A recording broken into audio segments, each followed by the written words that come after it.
주님을 찬양합니다. 오늘 거룩한 주일이에요. 여러분 이 더운 날씨에 어떻게 건강 잘 보존하셨습니까? 한 주간 어떻게 보내셨나요? 맡은 일 잘 감당하고 오늘 하나님과 거룩한 예배로 기쁨의 예배를 드리고 계시나요? 그렇습니다.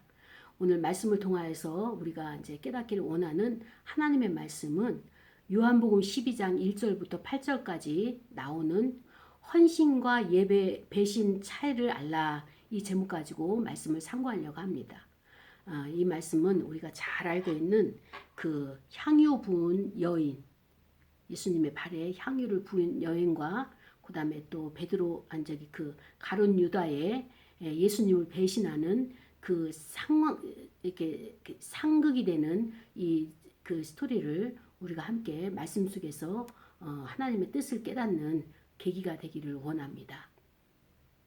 사람을 만나보게 되면 여러 사람들이 있잖아요. 근데 이 올 여름 동안에 하나님이 만남을 허락하신 분들이 계세요. 그래서 그분들과 같이 대화를 하다 보면 어떤 것이 아쉬웠는가 하면 그분들의 그 현재의 신앙의 상태, 또 그들이 말하는 것에 있어서 하나님이 원하시는 뜻, 이러한 것들을 이야기를 하게 되면 어떤 분은 겸손하게 받아들이시는 분이 있어요. 눈물을 흘리면서 정말 하나님의 음성으로 받는 분들이 있는 반면에 어떤 사람들은 알고요. 나 지금 잘하고 있고요. 너무 잘 나가고 있어요. 하는 일도 승승장구 잘 되고요. 나는 지금 부족함이 없어요. 이렇게 태도를 이제 보이는 분들이 있죠. 그래서 부족함이 없다고 말하는 그들에게는 제가 그들의 그 태도를 보면서 저분들은 하나님이 없어도 될 사람들이구나. 지금 현재 그 모든 것들이 다 잘 되어져 가고 있기 때문에 하나님을 필요로 하지 않는구나. 이런 생각이 들 때가 있어요. 그래서 섬찟한 거예요. 왜? 하나님은 그런 자에게는 임재하지 아니하시거든요. 그래서 저 때를 빨리 벗어나야 될 텐데 그런 안타까움을 갖게 되는 때가 있었습니다. 오늘 본문은 우리가 잘 아는 것처럼 예수님께서 6월절을 엿새 6일을 앞두고 지금 예루살렘에 올라가셨잖아요. 그 예루살렘에서 베다니 시몬 그 나병 환자 그 나병을 치유한 그곳에 가서 예수님이 머물고 계시는 거예요. 그런데 그곳에는 누가 있는가 하면은 죽은 나사로의 집이거든요. 그래서 거기에서 마르다와 죽은 나사로 다시 살리신 그 나사로가 있고요. 그 다음에 또 마리아가 이렇게 있는 그 집에서 어느 바리새인이 초청을 해가지고 그 식사를 하는 과정 속에서 일어난 이야기입니다. 그 이야기 속에서 예수님이 바리새인이 초청한 점심 식사를 할 때에 어떤 여인이 와서 그 예수님의 발에 그 향유, 순전한 나드 향을 붓고 그 다음에 또 자기의 머리털로 그 예수님의 발을 씻기는 이러한 장면이 이제 묘사가 되죠. 그래서 오늘 요한복음에 나오는 그 말씀은 어떤 내용이냐? 바로 이제 똑같은 것이지만 그 예수님의 그 상황들을 이렇게 세밀하게 그의 발을 닦고 또 향유 냄새가 온 집에 가득하였더라라고 이렇게 표현하는 그런 이제 섬세한 부분이 요한복음에 나와 있죠. 그런데 이런 광경을 목격한 자들이 있어요. 그 자들이 누구냐? 예수님의 제자들이죠. 근데 그 예수님의 제자 중에 어떤 사람들은 참 부러운 마음으로 그의 믿음의 고백과 같은 향유를 붓는 그 여인을 존귀하게 대해주는 반면에 또 다른 부류는 어떤 자들이냐? 그것을 화를 내고 야단을 치는 거예요. 어떻게 너는 이 순전한 나드향을 300데나리온에 팔아가지고 가난한 사람들을 나눠주고 가난한 사람들을 돌봐줘야 돼. 그렇게 하는 것이 마땅한데 그것을 하지 아니하고 예수 그리스도의 발에 이 모든 것을 붓고 그 다음에 머리털로 그 발을 씻는 닦는 그 행위를 보면서 그 여인에게 화를 내는 거예요. 그 다음에 불만을 토하는 거예요. 그때 예수님께서 말씀하시기를 내버려 두어라. 저 여인이 나에게 행한 이 모든 것은 이제 내가 6일 뒤에 6월절 마지막에 십자가에서 죽고 나의 죽음에 장례를 미리 하는 그런 행위이기 때문에 이것을 내버려 두라, 이렇게 예수님이 그 책망하는 제자에게 질책을 하는 것을 보게 됩니다. 그렇습니다. 이 제자 중 한 사람이 가난한 자를 위해서 생각해서 그 나드향을 팔으라고 이야기한 것이 아니라, 이의 본심을 요한 기자는 어떻게 표현했느냐. 그는 도둑이라. 그래서 그가 돈깨를 맡고 있었고 회계를 담당하고 있었단 말이죠. 그래서 돈깨를 맡고 있었고 거기에 넣은 헌금, 거기에 넣은 그 모든 것들을 훔쳐가밀어라, 이렇게 기자가 말을 하고 있습니다. 그때 예수님께서는 그 모든 사실을 다 알고 계시죠. 사람의 심령의 상태가 어떠하고 앞으로 어떻게 되어질 일들을 다 꿰뚫고 계시는 예수님께서 그 제자가 야단치고 책망하는 것을 중지시킬 때, 나의 장래 날을 위하여서 그것을 지금 하고 있는데, 간직하고 있는 건데 내버려 두어라. 가난한 자들은 항상 너희와 함께 있을 것이다. 그러나 나는 항상 너희와 함께 있을 수 없기 때문에 저 여인이 행하는 이것이 옳으니라, 이렇게 이제 말씀을 하셨습니다. 어떻게 보면 우리 사회가 가치를 삼은 것들을 따라가는 것이 올바르다라고 생각할 때가 있어요. 그러나 신앙은, 그리스도와 하나님의 관점은 세상의 가치와 정반대의 그런 뜻을, 의미를, 그 하나님께서 원하시는 것을 추구하기 때문에 달라질 수가 있어요. 우리가 이것을 분별을 해야 되는데 그 분별이 안 될 때는 향방 없이 가는 불나방처럼 방향 없이 신앙생활을 하게 되는 거죠. 그리고 벽에 부딪히게 되면 이것은 무엇인가 라고 난감해 하는데요. 그렇습니다. 우리는 빨리 달리는 거, 속도를 내는 거 중요하지가 않아요. 올바른 방향인가? 하나님의 뜻에 합당한 하나님의 가치를 가지고 가는 것이냐, 아니면은 세상의 가치를 가지고 달려가는 것이냐, 그 둘을 먼저 분별을 해야지 우리가 갈 방향이 선정이 돼야지 속도를 낼 수 있는 거죠. 방향이 불분명한데 속도를 낸다는 것은 굉장히 위험한 것이죠. 그래서 오늘도 제목이 뭐냐? 헌신과 배신 차이를 알라, 이런 제목이거든요. 그러니까 헌신이 무엇이냐? 우리가 마리아, 그 다음에 그 나사로, 이런 자들을 헌신자로 볼 수가 있는 거예요. 특히 오늘 본문에 나와 있는 향유를 부인 여인이 마리아다라고 이제 이렇게 해석을 하는데요. 그 여인은 자기의 전 재산을 다 팔아가지고 예수님의 발에 그 장례 예식을 위해서 준비하는, 그렇게 예수님을 사랑하는 마음을 신앙 고백으로 표현을 한 것입니다. 이런 헌신한 자가 있다면 또 어떤 자가 있습니까? 배신을 하는, 여기에 본문에 나오는 제자 중 한 사람이 누굽니까? 가룟 유다라고 성경이 말해주고 있잖아요. 그 배신을 한 예수 그리스도를 은 30에 팔아버리는 이 제자 가룟 유다의 배신에서 그 차이가 무엇이냐? 이 차이를 우리가 알아야 돼요. 차이라고 하는 것은 어떤 의미를 말하는가 하면은 가치를 말하는 것입니다. 우리가 어떤 가치를 가지고 신앙생활을 하고 있습니까? 예수님은 요한 기자를 통하여서 마리아라고 하는 한 여인의 예수님을 따르고 예수님을 사모하고 그 말씀 속에서 은혜를 받았고 생명을 얻었기 때문에 그 고마움과 감사의 표현을 자기 생명을 다 바쳐서 나드향, 이것을 준비해서 예수님께 올려드리는 이 모습을 헌신의 모습으로 나타나고 있는 거예요. 여기에 대한 해석을 교회와 제자들과 세상은 어떻게 평가를 하고 있느냐? 예수님의 제자들이 이렇게 평가를 하는 거예요. 그건 잘못된 것이다. 여러분, 예수님의 제자라고 한다면 어떤 사람들을 말합니까? 당시에는요, 회당 문화 중심이잖아요.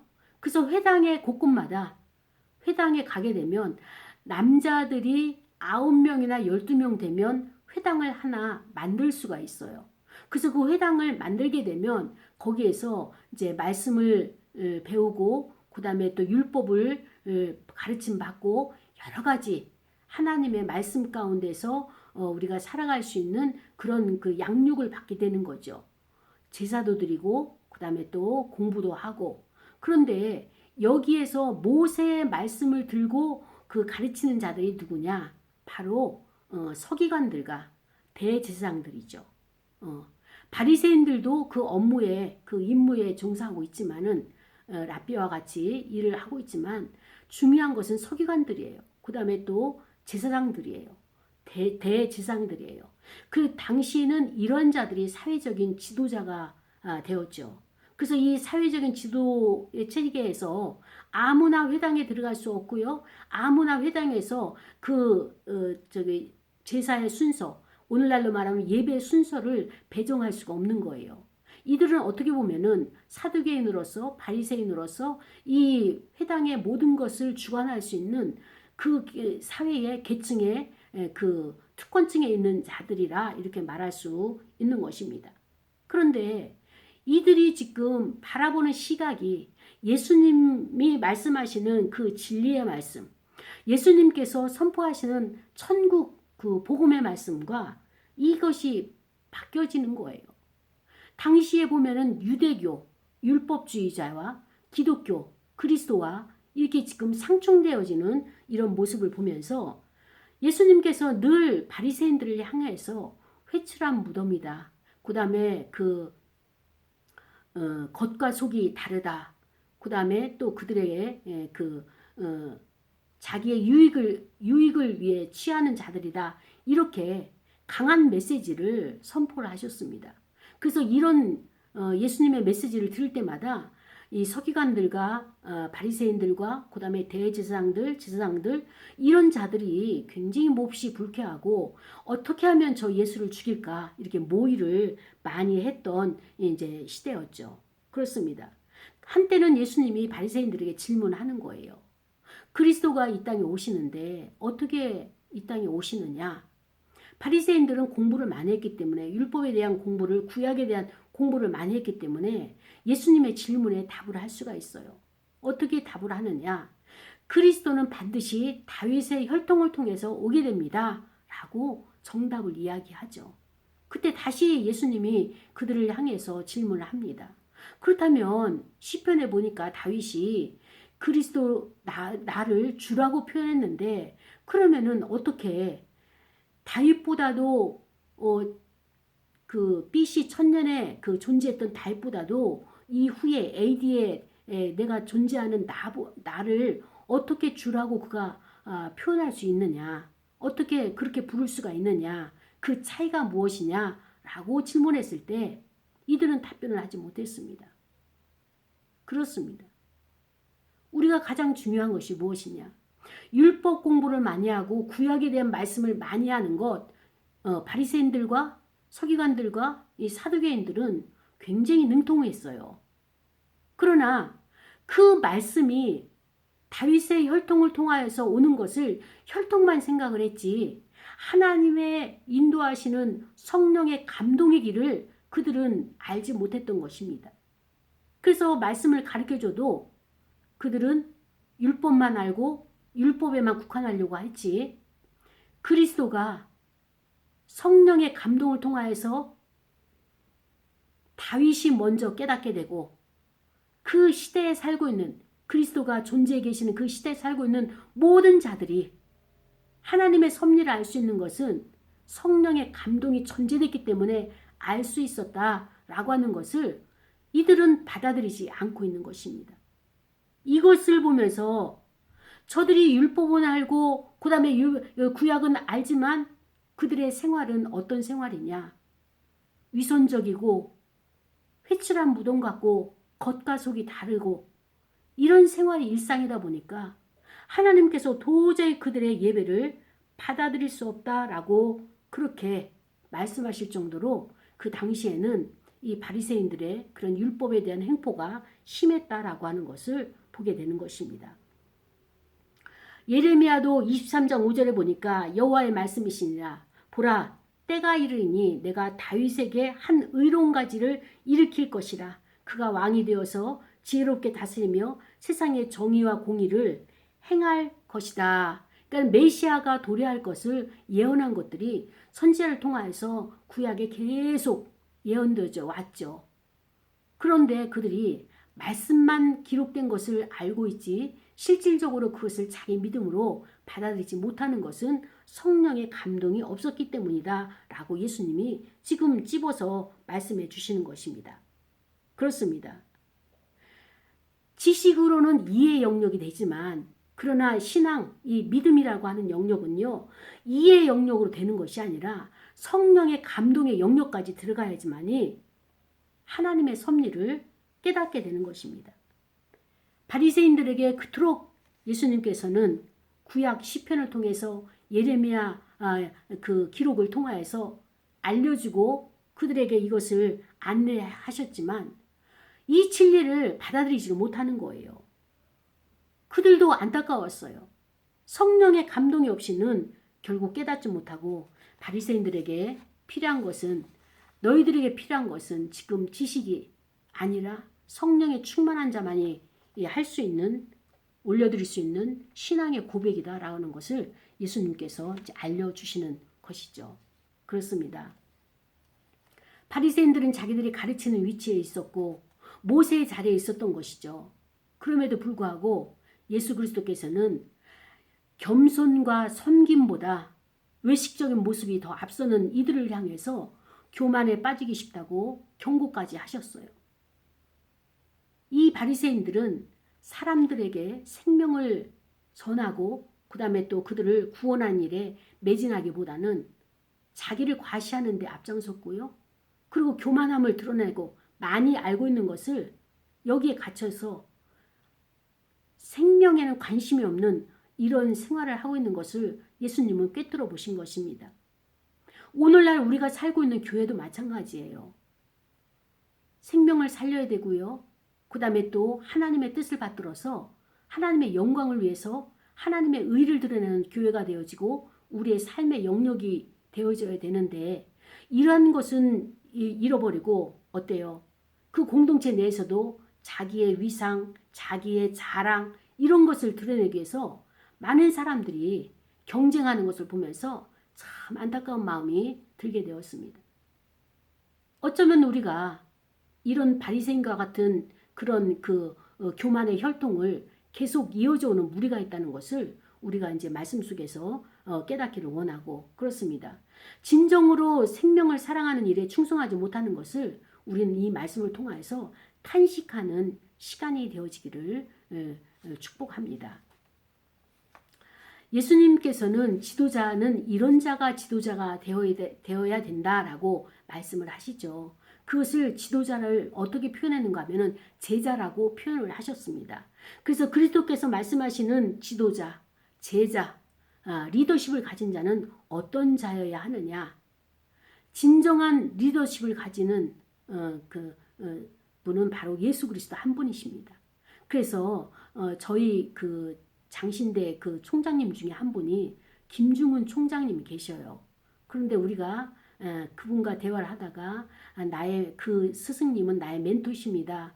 그 다음에 그 스승님은 나의 지도자십니다. 이렇게 이야기를 하게 되면 그 자리에서 우리를 시정해 주시는 거예요. 지도자는 예수 그리스도 한 분이시다. 멘토는 그리스도 한 분이시다. 그러니까 사람을 아무리 존경한다 할지라도 사람을 멘토라고 표현하지 말고 사람을 지도자라고 표현하지 말고 그 모든 것은 그리스도에게 영광을 돌려라. 이렇게 우리에게 겸손함을 깨우쳐 주시는 총장님이셨습니다. 그래서 예수님의 겸손과 섬김을 그분에게 할 때에 그리스도가 우리를 큰 자로 여기신다는 거예요. 큰 자로 여긴다는 건 무엇입니까? 하나님의 생명을 맡겨주신다는 거예요.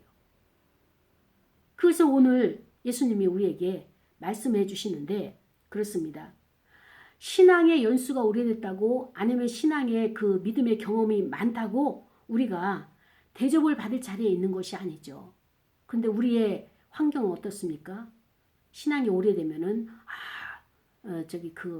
장로님, 목사님, 그 다음에 권사님, 뭐 집사님 하면서 그들을 갖다가 상석에 앉히려고 하고 그 다음에 또 그들에게 인사도 하고 하지만 저 아래 신앙의 연수가 작은 없는 사람들에게는 그런 섬김을 하지 않으려고 하는 것이 실질적으로 우리의 사는 사회에서 비일비재하다는 것을 예수님이 지적하고 계시는 것입니다.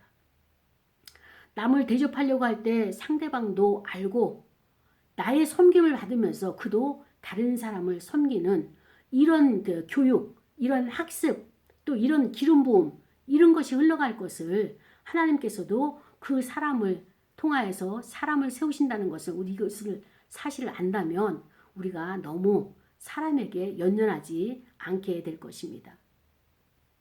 우리는 그리스도를 모신 성도로서 우리의 마음속에 그리스도가 계시기 때문에 높고 낮은 상석이나 하석이나 이것을 따지는 것이 아니라 겸손한 마음으로 주님이 계신 곳에 나도 있고 주님이 계신 곳에 나도 따라가리라. 이 결단이 신앙의 결단이 우리의 사소한 생활 가운데서 일어나야 된다고 저는 여러분에게 말씀드리고 싶습니다. 이것이 안 될 때 그리스도께서 바리새인들에게 화 있을진저 바리새인들이여 이렇게 탄식을 하신 거예요. 오늘날에도 이 바리새인 혈통들은 계속 이어져 오고 있습니다. 그러면서 예수님이 바리새인들을 왜 책망하시느냐? 외식을 하는 것에서 책망을 하시는 거예요. 너희는 천국문을 가로막고 너희가 들어가지도 않고 들어오는 사람들을 들여보내지도 않고 막고 있다라고 이것을 외식으로 표현을 해놓으셨습니다. 다른 사람이 천국에 입성하는 것을 방해했기 때문에 예수님이 책망을 하신 거죠. 그리고 바리새인이라고 하는 그 뜻은 분리주의자예요.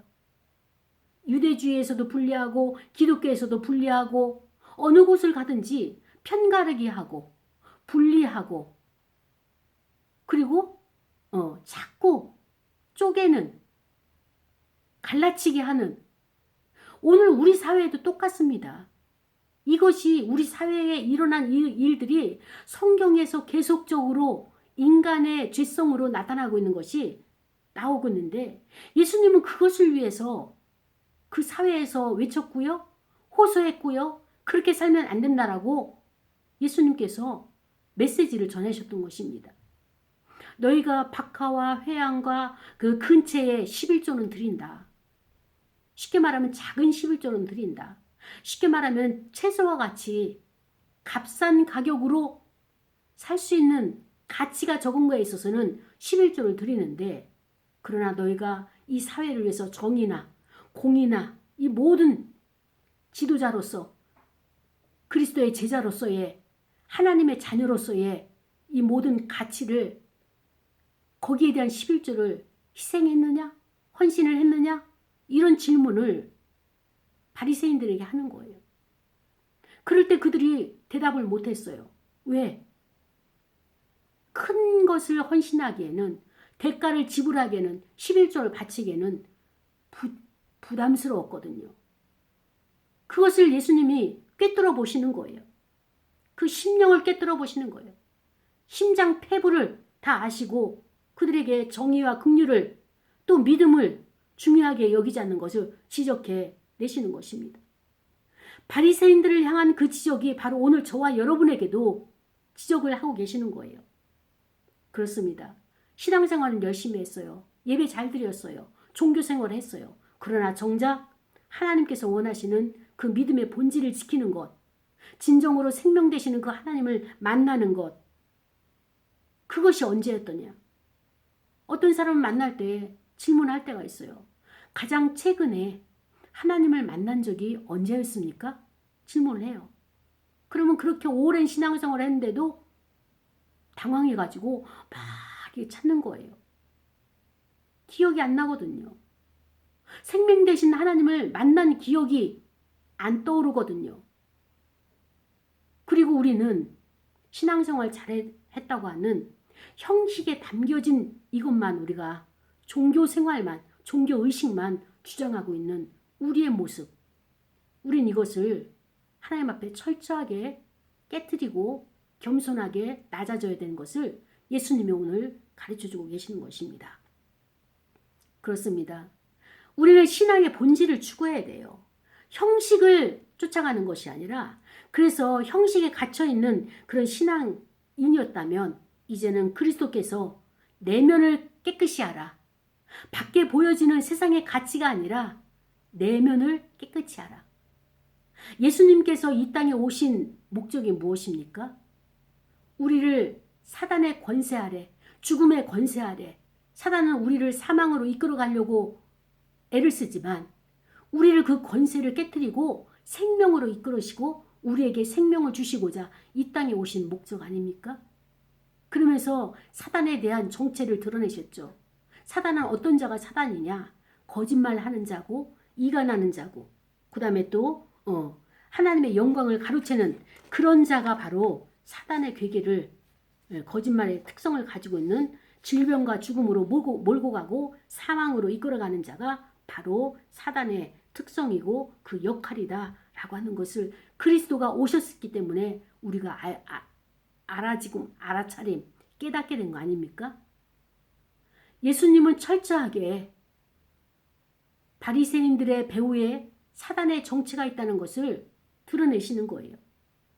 그래서 그 사단의 죽음의 그 활보를 깨뜨리시고 무너뜨리시고, 그리고 그리스도를 통한 다시 살리시는, 다시 회복시키시는, 다시 재생산, 재창조하시는 그 능력으로, 생명의 역사로 우리를 바꾸시기 원하는 그것을 위해서 이 땅에 오셨다라고 말씀을 해주고 계셨습니다. 사랑하는 여러분, 종교를 매진하게 되면 그 사람의 양심은 화석화되어지는 거예요. 단단해지는 거예요. 그러나 그리스도의 생명을 보유하고 그리스도와 연관된 자들은 어떻습니까? 따뜻하고 부드럽고 온화하고 주님의 마음을 그대로 우리가 전달할 수 있는, 내면의 거룩함을 지켜낼 수 있는 그런 자가 될 수 있는 것입니다. 이렇게 되어진다면 우리의 신앙은 안목이 있고요, 깊어지고요, 넓어지고요, 그리스도의 세계관이 우리에게 같이 연결되어서 이것으로 인해 가지고 우리가 주님이 하신 그 일을, 주님이 하신 그 역사를, 그 능력을 우리가 기름 부음 받아서 세상에 또 흘려보낼 수 있고 또 다른 사람에게 연결시킬 수 있는 그 사역을 감당할 수 있게 되는 것입니다. 그렇기 때문에 오늘 예수 그리스도께서 오늘 본문을 통하여서 우리에게 말씀을 주시는 거죠. 우리는 이 마리아의 신앙 고백을 보게 됩니다. 그는요, 예수님의 말씀을 사모한 자였어요. 예수님의 말씀을 전하실 때 그의 발밑에서 그리스도의 말씀을 받아 누리는 그런 자였습니다. 거기에 비해서 언니 마르다는 분주하였죠. 거기에 참여한 모든 자들에게 식사를 제공하고 준비하기 위해서, 그래서 예수님에게 나의 동생이 나의 도울 수 있도록 예수님이 말씀해 주십시오, 권고해 주십시오 했을 때 예수님이 그 마르다의 이야기에 저는 너의 하는 일보다 더 소중한 것을, 말씀을 듣는 것이 더 소중한 것이라고 해석을 하시죠. 그 일을 선택하였기 때문에 내버려 두어라.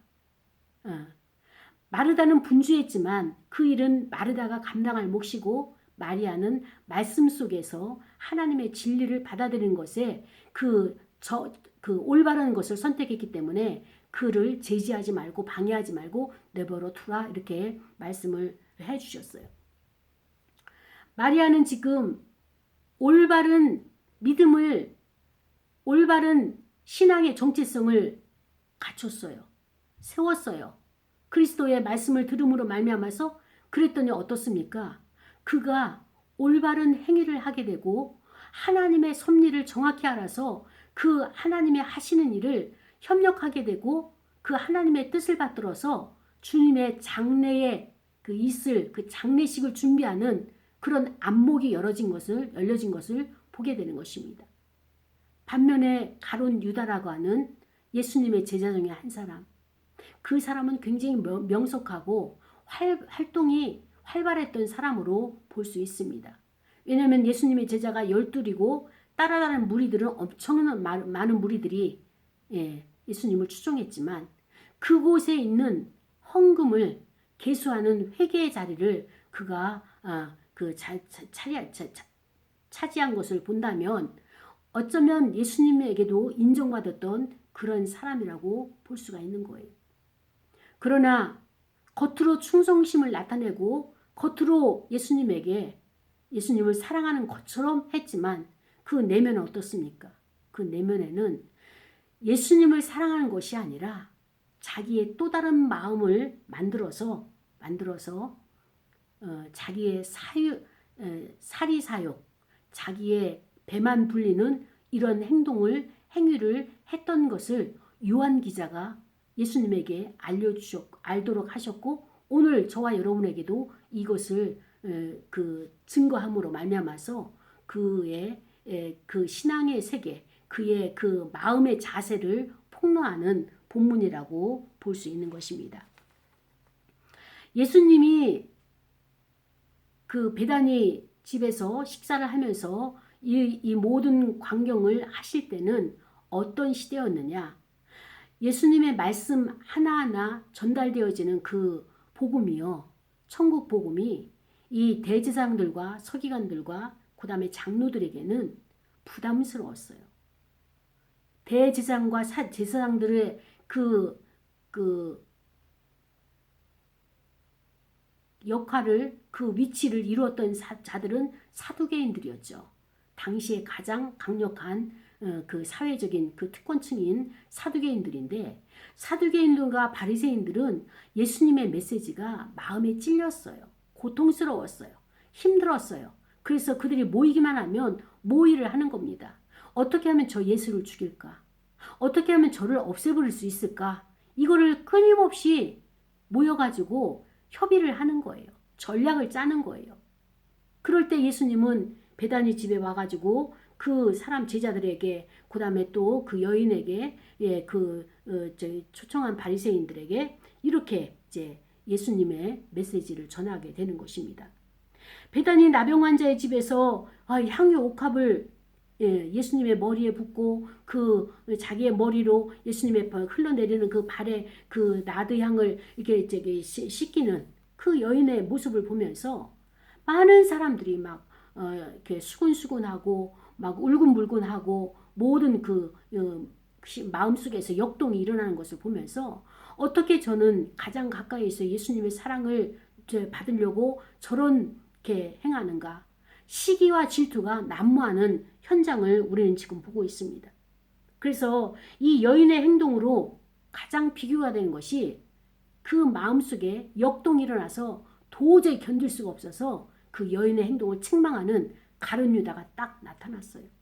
그래서 오늘 본문은 향유를 부인 여인의 헌신과 그 다음에 또 예수님을 대적해가지고 그 예수님을 배반하는 가룟 유다와 둘이서 지금 그 비교가 되는 오늘 본문이 되고 말았습니다.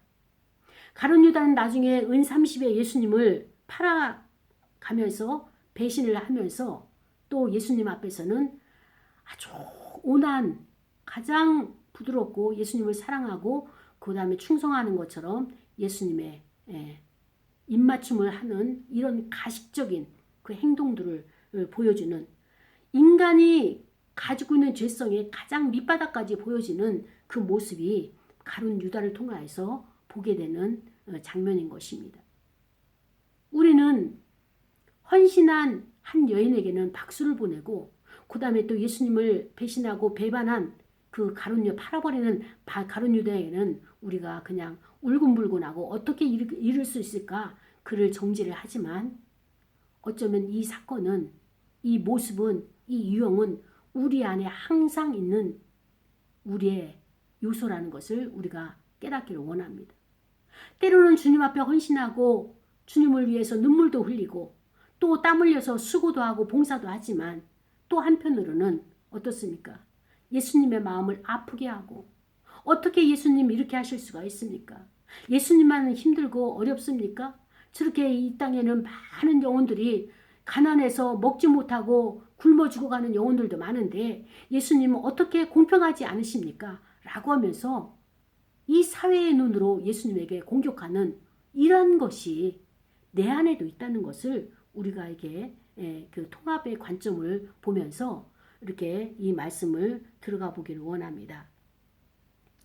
순전한 마음으로 예수님을 따르면서 그 예수님에게 충성하는 향유 부인 여인이나 아니면은 자기의 소유를 드린다고 하면서 어쩌면 그 회개를 하면서 그 돈께에 있는 돈들을 빼가지고 자기 배를 불리는데 충실했던 이 가룟 유다. 겉으로는 주님을 따랐죠. 충성을 했죠. 그러나 결과는 어떻습니까?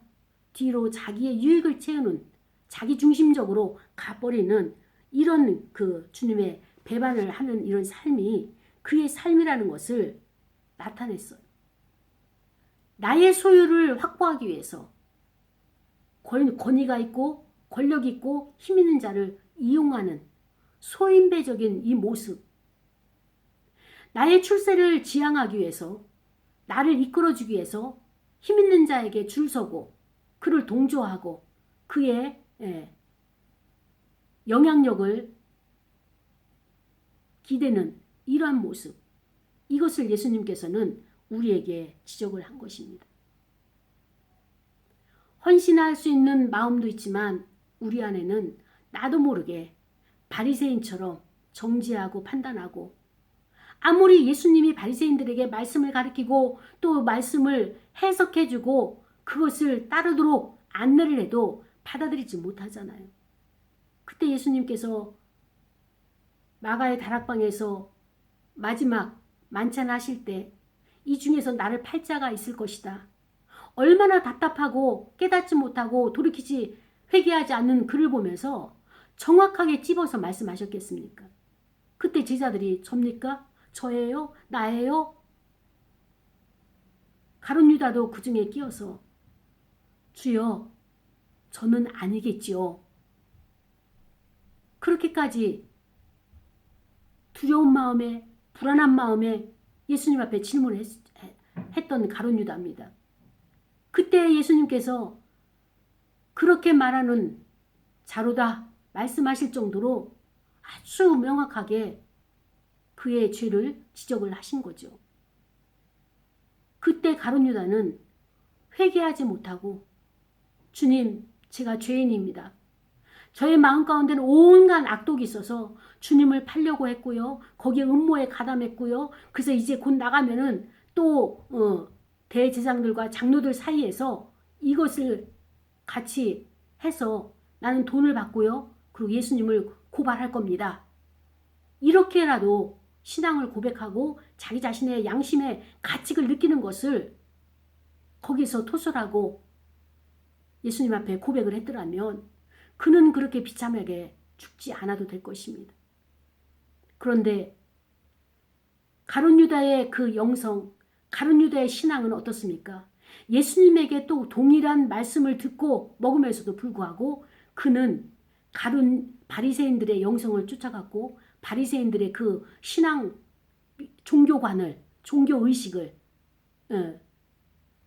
종교를 쫓아가는 거기에 동조하는 것을 보면서 우리는 이 차이가 무엇일까? 초입에 말씀드린 것처럼 성령의 역사가 아니고서는 내가 주를 주라 말씀 고백할 수 없고 또 내가 주를 하나님을 하나님이라 고백하지 못하는 거예요.